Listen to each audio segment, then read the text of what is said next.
Kamusta mga ka-jamming? Sana ay okay lang tayong lahat, ano? Sa mga bago sa channel, welcome po sa inyong lahat. Dito sa Gitaray Alamin Channel, tuturuan ko kayo ng mga bagay tungkol sa gitara, gaya ng fundamentals at pag-cover ng mga songs.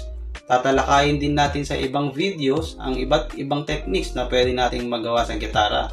Kaya tara na, umpisahan na natin ang lesson na tungkol sa pagtutono ng gitara. Bago pala tayo mag-umpisa, kailangan muna natin malaman ang kahalagahan ng pagtutono ng gitara at bakit kailangan natin siyang gawin. Una, kapag wala sa tono ang gitara mo, kahit anong tugtugin mo na chords ay hindi maganda pakinggan o sintonado ang kalalabasan. Kapag sintonado ang gitara mo, maapektuhan niya lahat. Halimbawa, gusto mong kumanta habang nagigitara.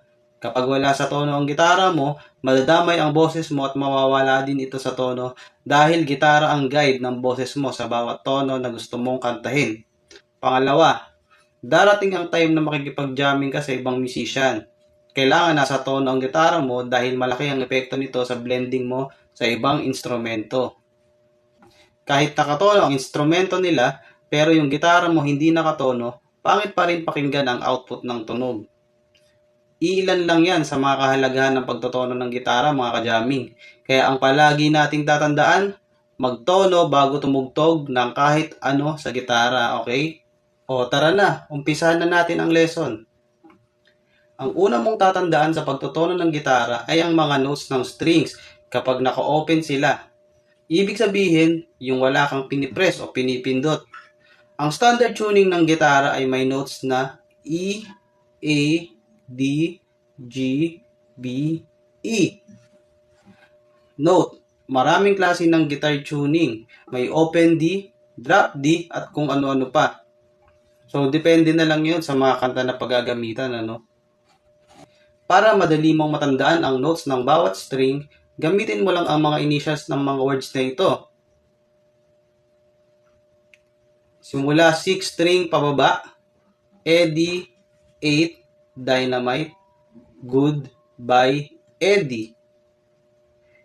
E, A, D, G, B, E. Nakuha ba mga ka-jamming? At kung medyo nalilito, pwede kayong mag-comment para linawin natin lahat. Ayan, alam na natin ang mga notes ng strings. Pwede na tayong magtono. Para makapagtono ng gitara, may mga gadget na pwede natin gamitin gaya ng clip tuner, mobile app tuner, tuner na galing sa mga website, at iba pa.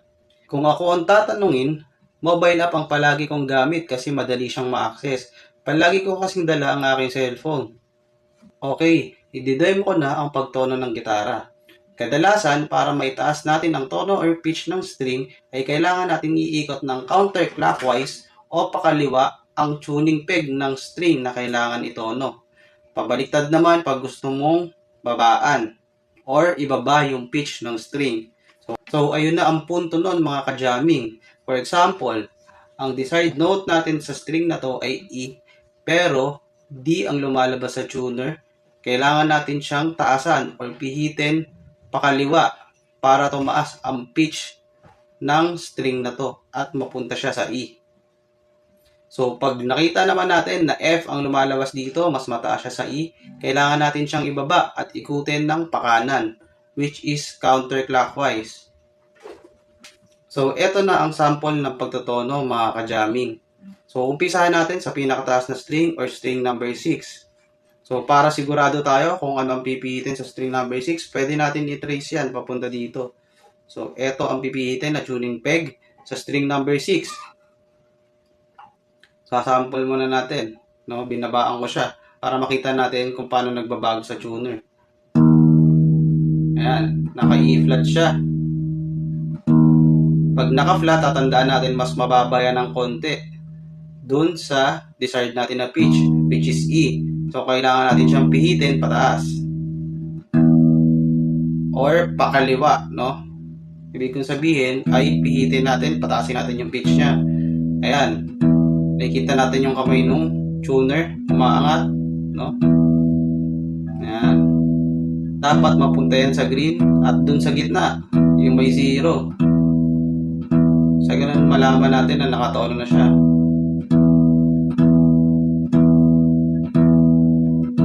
Dahan-dahan lang ang pagpihit, no? Para hindi maputulan ng string pag nabigla.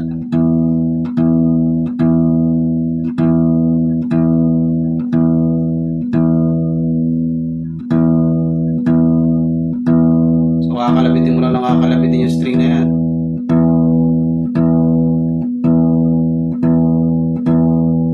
Pwede ka rin gumamit ng pick, no?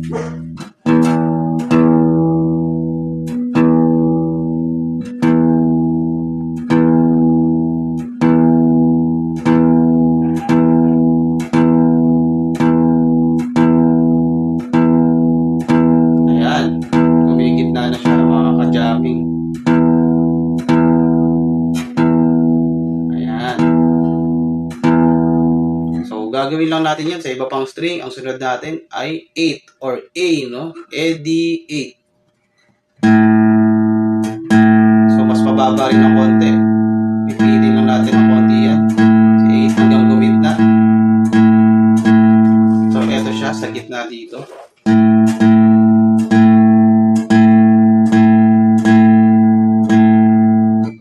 Sunod ay D. Ang D ay mababa rin kasi nasa left side ang kanyang kamay ng meter, no?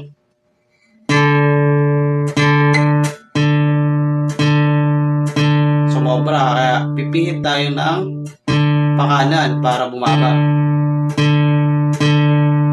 hanggang sa may gitna natin.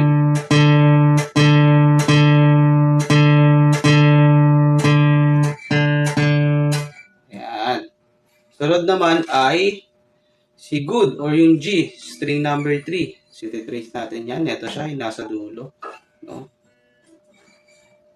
Yan. So, ikot natin. Sample natin na wala sa tono. For example, mataas siya. Kita natin yan. Lampas siya sa green, no? Yan. So, babalik lang natin. Kakalabitin natin. So, ikot lang natin. Mararamdaman natin pag bumaba yung string. Mababa yung pitch, no? Lumuluwag yung string.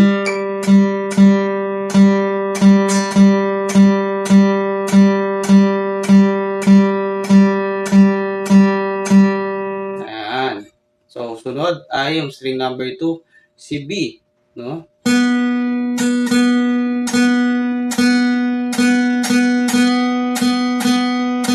Sunod ay E, yung last note natin or last string natin. String number 1, no? Ayan. Ayan, nakatono na. Pagtapos natin ito, no, lahat ng strings, kailangan natin siyang i-double check. Kasi, madalas, pagkatapos natin itono ang gitara, nagbabago pa yung mga naunang tinono natin dahil nag-a-adjust yung neck, no, nabibend yan. Kasi nababanat yung mga strings. Okay, so i-double check natin. Kagaya nito, bumaba yung E.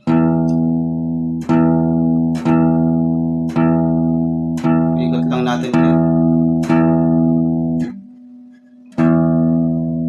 hanggang sa gumit na siya, no? Yan. A,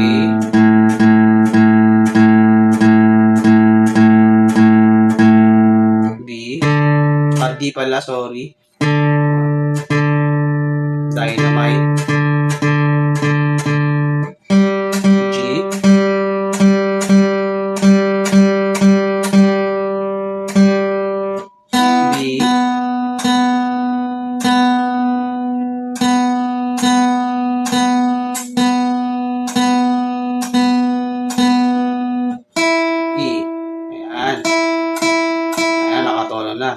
So, once na double check natin ang tono, no, pwede na tayong mag-play ng mga chords na gusto natin i-try para marinig natin kung nasa tono ba talaga yung gitara, kung maganda siya pakinggan, no.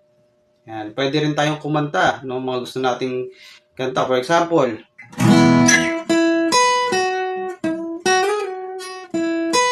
yan, no, pwede natin i-try yung mga intro na gusto natin. Mga iba pa.